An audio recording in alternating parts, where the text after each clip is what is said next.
নমস্কার বন্ধুরা, Priyanka's bright story চ্যানেলের আরেকটি দারুণ স্বাদের রেসিপিতে সকলকে স্বাগত জানাই।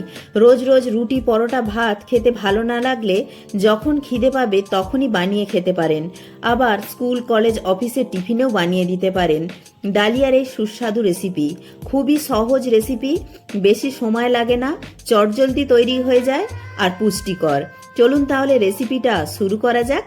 তার আগে চ্যানেলে নতুন বন্ধু হয়ে থাকলে চ্যানেলটি সাবস্ক্রাইব করে পাশে থাকার অনুরোধ রইল।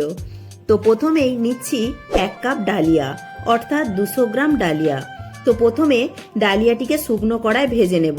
তো এখানে একটা কথা বলে রাখি, অনেকে ডালিয়া কি বুঝতে পারে না। আমাকে একটা বন্ধু কমেন্ট করেছে, ডালিয়া তো ফুলের নাম, এটা আবার কি? তো সেই সব বন্ধুদের জন্য বলে রাখি, ডালিয়া হচ্ছে গমের টুকরো বা ভাঙা গম। এখন গ্যাসের ফ্লেমটা মিডিয়ামে রেখে শুকনো কড়ায় 4 থেকে 5 মিনিট সময় ধরে ভেজে নেব। তো 4 থেকে 5 মিনিট পর দেখবেন এর থেকে সুন্দর একটা গন্ধ বেরিয়ে আসবে, তখন বুঝবেন ডালিয়াটা ভাজা হয়ে গেছে। ডালিয়ার এই রেসিপিটা ঝরঝরে বানানোর জন্য যে কোনো কাপ, গ্লাস বা বাটি মাপ করে ডালিয়াটা অবশ্যই নিতে হবে।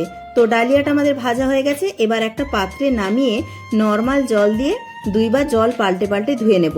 ডালিয়া কিন্তু ভীষণ উপকারী একটা উপাদান, এর মধ্যে অনেক পুষ্টিগুণ রয়েছে। এটা সবাই খেতে পারে, ডায়াবেটিস পেশেন্টরাও খেতে পারে। তো এটা খুবই গরম, তাই একটা খুন্তি দিয়ে নাড়াচাড়া করে নিচ্ছি। তো 2 বার জল পাল্টে পাল্টে ধুয়ে নিয়ে এবার একটা ছাঁকনিতে রেখেছি জলটা ঝরার জন্য। তো ডালিয়াটাকে ভিজিয়ে রাখার দরকার নেই। এবার একটা বাটিতে জল গরম করতে বসিয়ে দিয়েছি, তাতে দিয়ে দিয়েছি কিছু সয়াবিন। তো সয়াবিনটাকে একটু নরম হয়ে গেলে, জলটা ফুটে গিয়ে সয়াবিনটা একটু নরম হয়ে গেলেই আমরা ছাঁকনি করে ছেঁকে তুলে নিচ্ছি। এবার একটা কড়াই দিয়ে দিচ্ছি 2 চামচ সাদা তেল। এবার একটা খুন্তি দিয়ে প্রথমে তেলটাকে কড়ার চারিদিকে ছড়িয়ে দিচ্ছি। তারপর 1 মুঠো চিনে বাদাম প্রথমে ভেজে নিচ্ছি। আপনারা চাইলে শুধু কাজু বাদাম দিয়েও রেসিপিটা বানাতে পারেন, তবে আমি একটু চীনা বাদাম আগে ভেজে নিয়ে তারপর অল্প একটু কাজু বাদাম দিয়ে একসঙ্গে ভেজে তুলে নিচ্ছি। ভিডিওটি ভালো লাগলে অবশ্যই একটি লাইক করবেন। আপনাদের একটি লাইক আমাকে পরবর্তী ভিডিও বানাতে উৎসাহ জাগাবে।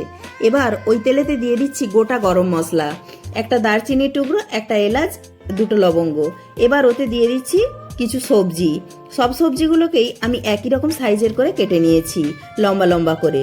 এবার প্রথমে দিয়ে দিচ্ছি পেঁয়াজের টুকরো, আর দিচ্ছি আলুর টুকরো, এবার দিচ্ছি গাজরের কুচি, আর দিচ্ছি ক্যাপসিকাম কুচি। আমি এই রেসিপিতে আলু ব্যবহার করেছি, আর পরে একটু চিনিও ব্যবহার করব। ডায়াবেটিক্স পেশেন্টরা আলু আর চিনিটা বাদ দিয়ে রান্না করবেন। এবার গ্যাসের ফ্লেমটা মিডিয়ামে রেখে হালকা করে ভেজে নিচ্ছি, খুব বেশি লাল করে ভাজার দরকার নেই। এবার ওতে দিয়ে দিচ্ছি 1 চামচ গ্রেট করা আদা। তো আদার কাঁচা গন্ধটা চলে যাওয়া পর্যন্ত একটু নাড়াচাড়া করে সবজির সঙ্গে ভেজে নিচ্ছি। এবার ওতে দিচ্ছি স্বাদ অনুযায়ী লবণ। লবণটা দিয়েও একটু নাড়াচাড়া করে নিয়ে ওতে দিয়ে দিচ্ছি সয়াবিনগুলি। তো সয়াবিনগুলিকেও একটু সবজির সঙ্গে ভেজে নিচ্ছি। তো সয়াবিনগুলি একটু ভাজা হয়ে গেলে ওতে দিয়ে দিচ্ছি কিছু গুঁড়ো মশলা, খুবই অল্প পরিমাণে। একটা চা চামচের 4 ভাগের 1 ভাগ হলুদ গুঁড়ো, জিরে গুঁড়ো ও ধনে গুঁড়ো। এবার গুঁড়ো মশলাগুলিকেও সবজির সঙ্গে একটু নাড়াচাড়া করে নিয়ে ওতে দিয়ে দিচ্ছি একটা টমেটো কুচি। টমেটোর ভেতরের বীজ ও শাঁসটাকে বের করে নিয়ে টমেটোটাকে লম্বা লম্বা ভাবে কেটে নিয়েছি, সেটা দিয়ে দিলাম। আর দিচ্ছি 2টি কাঁচা লঙ্কা কুচি দিয়ে একটু নাড়াচাড়া করে নিয়ে ওতে দিয়ে দিচ্ছি জল ঝরানো ডালিয়াটাকে সবজির সঙ্গে একটু নাড়াচাড়া করে নিয়ে ওতে দিয়ে দিচ্ছি যে কাপ মেপে 1 কাপ ডালিয়া নিয়েছিলাম সেই কাপেরই 2 কাপ জল দেব। এই জন্যই বলেছিলাম যে কোনো কাপ বা বাটি মাপ করে ডালিয়া নিতে হবে। তবে ডালিয়ার এই রেসিপিটা একদম ঝরঝরে হবে। এবার ওতে দিয়ে দিচ্ছি 1 চামচ চিনি। চিনিটা সম্পূর্ণ অপশনাল, তবে একটু মিষ্টি দিলে ডালিয়ার এই রেসিপিটা খেতে বেশ ভালো লাগবে। এই সময় লবণ ও মিষ্টিটা একটু চেক করে নেবেন। তো আমার একটু লবণটা কম বলে মনে হলো, তাই অল্প একটু লবণ অ্যাড করে দিলাম। এবার সমস্ত কিছু ভালো করে মিশিয়ে নিয়ে ঢাকা দিয়ে দিচ্ছি গ্যাসের ফ্লেমটা মিডিয়ামে রেখে 7 থেকে 8 মিনিটের জন্য। তো 7 থেকে 8 মিনিট পর দেখুন কেমন সুন্দর ডালিয়াটা সেদ্ধ হয়ে গেছে, আর একটু ভেজা ভেজা ভাব রয়েছে।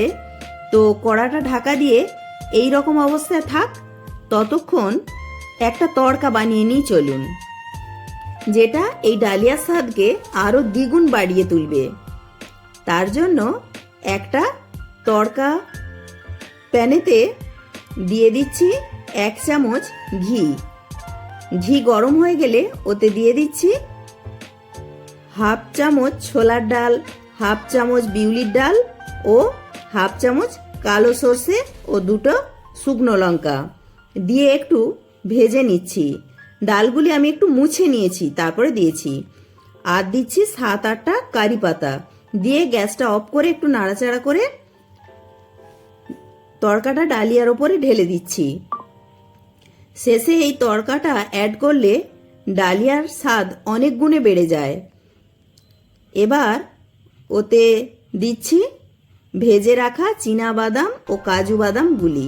চীনে বাদাম ও কাজু বাদামগুলি আগে দিলে এর মচমচে ভাবটা আর থাকতো না, তাই শেষে দিয়ে নাড়াচাড়া করে মিশিয়ে নিচ্ছি।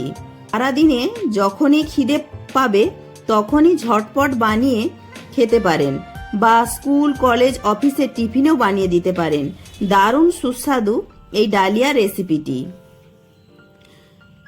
তো ডালিয়ার উপমা কতটা ঝরঝরে হয়েছে তা দেখে নিশ্চয়ই বুঝতে পারছেন। এবার গ্যাস অফ করে 5 মিনিট ঢাকা দিয়ে রাখবো। তো 5 মিনিট পর আমি পরিবেশন করে দিচ্ছি। তৈরি হয়ে গেল ঝরঝরে ডালিয়ার উপমা। ভিডিওটি ভালো লাগলে লাইক, শেয়ার, কমেন্ট ও সাবস্ক্রাইব করে পাশে থাকার অনুরোধ রইল। প্রত্যেকে ভালো থাকবেন, সুস্থ থাকবেন।